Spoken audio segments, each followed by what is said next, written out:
दोस्तों, आज हम एक ऐसी खबर पर चर्चा करने जा रहे हैं जो देश के हर उस नागरिक के लिए महत्वपूर्ण है जो नकदी में लेन देन करता है, खासकर 500 के नोटों का उपयोग करता है। यदि आपने अभी तक प्रधानमंत्री नरेंद्र मोदी के द्वारा प्रचारित डिजिटल पेमेंट सिस्टम को पूरी तरह नहीं अपनाया है और नकदी विशेषकर 500 के नोट जमा करने या उपयोग करने के शौकीन हैं, तो ये खबर आपके लिए अत्यंत महत्वपूर्ण है।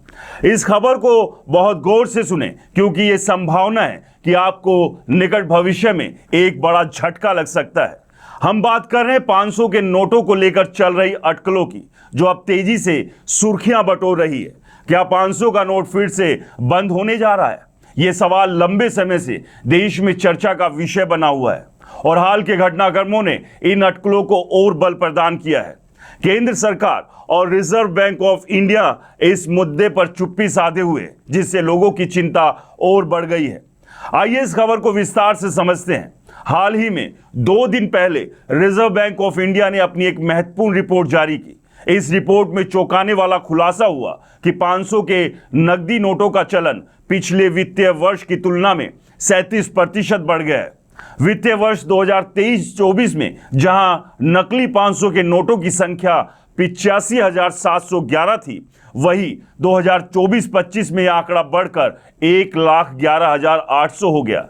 यानी नकली नोटों की संख्या में 32,889 की वृद्धि दर्ज की गई। यह आंकड़ा न केवल चिंताजनक है, बल्कि यह भी संकेत देता है कि नकली मुद्रा का चलन रोकने के लिए उठाए गए कदम शायद उतने प्रभावी नहीं रहे जिनका दावा किया गया था। इस रिपोर्ट के बाद आंध्र प्रदेश के मुख्यमंत्री और तेलुगु देशम पार्टी यानी टीडीपी के प्रमुख चंद्रबाबू नायडू का एक बयान सामने आया, जिसने इन अटकलों को और हवा दी।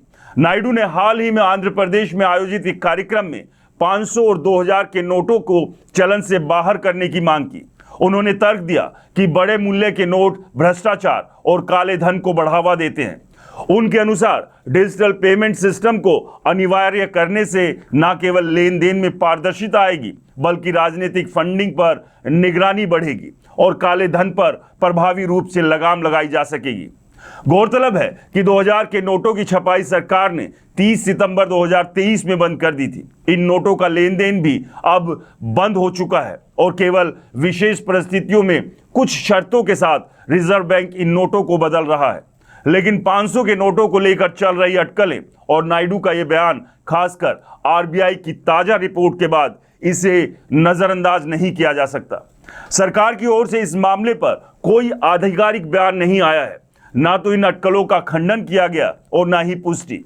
ये चुप्पी अपने आप में कई सवाल खड़ी करती है। दोस्तों, आमतौर पर सरकार ऐसी खबरों पर तुरंत स्पष्टीकरण देती है, लेकिन इस बार ऐसा नहीं हुआ, जिससे लोगों में अनिश्चितता और चिंता बढ़ रही है, खासकर उन लोगों में जो नकदी में लेन देन करते हैं या जिनके पास 500 के नोटों की बड़ी मात्रा है। आपको याद होगा कि 8 नवंबर 2016 की रात को प्रधानमंत्री नरेंद्र मोदी ने देश को संबोधित करते हुए नोटबंदी की घोषणा की थी। ये उनके पहले कार्यकाल यानी 2024 से 2019 का एक ऐतिहासिक और विवादास्पद फैसला था।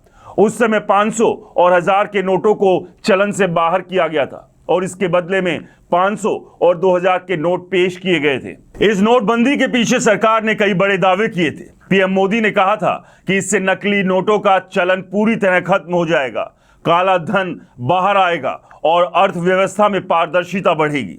लेकिन आज 9 साल बाद आरबीआई की ताजा रिपोर्ट इन दावों पर सवाल उठाती है। नकली नोटों की संख्या में 37% की वृद्धि और पिछले 6 सालों में 500 के नकली नोटों में 291% की बढ़ोतरी, जैसा कि विपक्ष का दावा है, यह बताती है कि नोटबंदी के उद्देश्य पूरी तरह हासिल नहीं हुए।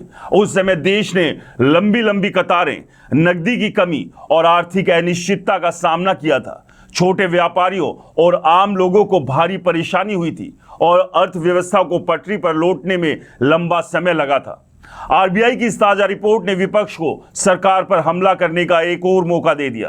कांग्रेस के राष्ट्रीय अध्यक्ष और राज्यसभा में विपक्ष के नेता मल्लिकार्जुन खड़गे ने इस मुद्दे पर तीखी प्रतिक्रिया दी। उन्होंने अपने आधिकारिक एक्स हैंडल पर लिखा कि पिछले 11 सालों में मोदी सरकार के कार्यकाल में 6,36,992 करोड़ रुपए की बैंक धोखाधड़ी हुई है, जो पिछली सरकारों की तुलना में 416% की बढ़ोतरी दर्शाती है। उन्होंने नोटबंदी को लेकर पीएम मोदी के दावों पर तंज कसते हुए कहा कि नोटबंदी के बावजूद नकली 500 के नोटों की संख्या में 291% की बढ़ोतरी हुई। खड़गे ने पीएम मोदी पर निशाना साधते हुए कहा, मोदी जी, हमें नहीं पता कि आपकी रगों में क्या बहता है, लेकिन आपकी सरकार की नसों में धोखाधड़ी और जालसाजी जरूर बह रही है। यह बयान न केवल सरकार की नीतियों पर सवाल उठाता है, बल्कि नोटबंदी जैसे बड़े फैसले की विश्वसनीयता को भी कटघरे में खड़ा करता है। चंद्रबाबू नायडू का यह बयान इसलिए भी महत्वपूर्ण है क्योंकि उनकी पार्टी टीडीपी वर्तमान एनडीए सरकार की एक प्रमुख सहयोगी है। नायडू और बिहार के मुख्यमंत्री नीतीश कुमार, जो जनता दल यूनाइटेड के नेता है, एनडीए गठबंधन में महत्वपूर्ण भूमिका निभाते हैं। ऐसे में नायडू का यह बयान कि 500 के नोट भ्रष्टाचार की जड़ है और इन्हें चलन से बाहर करना चाहिए, यह संकेत देता है कि सरकार के भीतर भी इस मुद्दे पर विचार चल रहा हो सकता है। नायडू का यह बयान पहली बार नहीं है। उन्होंने पहले भी डिजिटल पेमेंट को बढ़ावा देने और बड़े मूल्य के नोटों को बंद करने की वकालत की है, लेकिन आरबीआई की ताजा रिपोर्ट के ठीक बाद उनका यह बयान इसे और गंभीर बनाता है। यह संभव है कि सरकार इस दिशा में कोई बड़ा फैसला लेने की तैयारी कर रही हो और नायडू का बयान उसका एक संकेत हो। यदि आप उन लोगों में से हैं जो 500 के नोटों को जमा कर रहे हैं या जिनके पास इन नोटों की बड़ी मात्रा है, तो यह खबर आपके लिए एक चेतावनी है। डिजिटल पेमेंट सिस्टम को अपनाने का यह सही समय है। नायडू जैसे प्रमुख नेताओं के बयान और आरबीआई की रिपोर्ट के बाद यह संभावना बढ़ गई है कि सरकार 500 के नोटों को चलन से बाहर करने का फैसला ले सकती है। यदि ऐसा होता है तो यह नोटबंदी जैसा एक और बड़ा झटका हो सकता है, जिसका असर देश की अर्थव्यवस्था और आम लोगों पर पड़ सकता है। 2016 की नोटबंदी के बाद अर्थव्यवस्था को हुए नुकसान को याद करें। छोटे व्यापार ठप हो गए थे, लोगों को नकदी के लिए लंबी कतारों में खड़ा होना पड़ा था और कई लोगों का कारोबार प्रभावित हुआ था। यदि 500 के नोट बंद होते हैं तो ऐसी स्थिति फिर से उत्पन्न हो सकती है। इसीलिए अभी से सावधानी बरतें और डिजिटल लेन देन की ओर बढ़े। दोस्तों, यह खबर न केवल चिंताजनक है, बल्कि यह भी दर्शाती है 2016 में नोटबंदी के बड़े बड़े दावों के बावजूद नकली करेंसी का चलन कम नहीं हुआ। आरबीआई की ताजा रिपोर्ट, चंद्रबाबू नायडू का बयान और सरकार की चुप्पी मिलकर एक ऐसी तस्वीर पेश करते हैं जो संकेत देती है कि देश एक और बड़े आर्थिक फैसले की ओर बढ़ सकता है। विपक्ष इस मुद्दे पर सरकार को घेर रहा है और जनता के मन में अनिश्चितता बढ़ रही है। आपके पास अभी समय है। यदि आपके पास 500 के नोटों की बड़ी संख्या है तो सतर्क हो जाइए, डिजिटल पेमेंट को अपनाइए और इस संभावित बदलाव के लिए तैयार रहिए। इस खबर पर आपकी क्या राय है, हमें कमेंट्स कर जरूर बताएं। नमस्कार।